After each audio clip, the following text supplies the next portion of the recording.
नमस्कार शेतकरी मित्रांनो. आजच्या व्हिडिओत आपण बघणार आहोत की सोयाबीनची विक्रमी आवक बाजार समित्यांमध्ये झालेली आहे आणि बाजार समित्या या पूर्णपणे फुल झालेल्या आहेत. सोयाबीनला मिळणाऱ्या उच्च दरामुळे वाशिम आणि कारंजा बाजार समित्यांमध्ये शेतकऱ्यांची अक्षरशः झुंबड उडाली आहे. वाशिममध्ये शेजारच्या जिल्ह्यातून वाहनांच्या लांबच लांब रांगा लागल्या असून वाहतूक विस्कळीत झाली, तर कारंजा बाजार समितीत सोमवारी तब्बल 30,000 क्विंटलपेक्षा अधिक सोयाबीनची आवक नोंदवली गेली असून बाजार परिसर अक्षरशः हाऊसफुल झालेला आहे. दिवाळीनंतर सोयाबीनला मिळणाऱ्या वाढीव भावामुळे जिल्ह्यातील बाजार समित्यांमध्ये मोठी गर्दी पाहायला मिळत आहे. सोमवारी 10 नोव्हेंबरला वाशिम बाजार समित्यांसमोर शेतकऱ्यांच्या वाहनांची रांग लागली होती.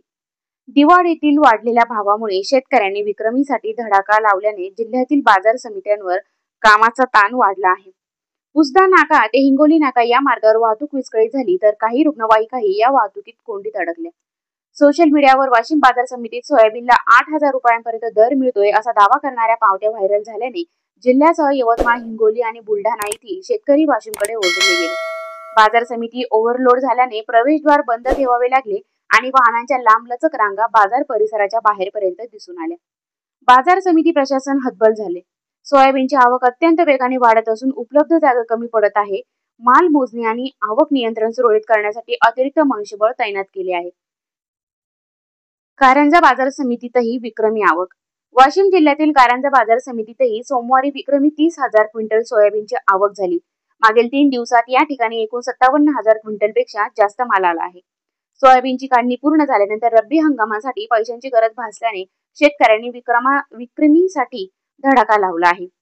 विक्रीसाठी तर भावात सुधारणा झाली. कारंजा बाजार समितीत सोमवारी मिल क्वालिटी सोयाबीनला 4,505 रुपये प्रति क्विंटलचा दर मिळाला, जो जिल्ह्यातील इतर बाजार समित्यांच्या तुलनेत अधिक आहे. तर त्याचबरोबर बाजार तज्ज्ञांनी शेतकऱ्यांना बाजार भावाचा कल पाहूनच विक्रीचा निर्णय घेण्याचा सल्ला दिलेला आहे. खरेदी व्यवहार तात्पुरते बंद झालेत, कारण आवक वाढल्यामुळे बाजार समितीत जागेची कमतरता निर्माण झाली.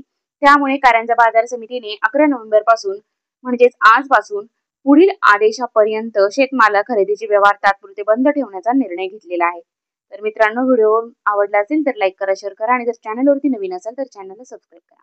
धन्यवाद.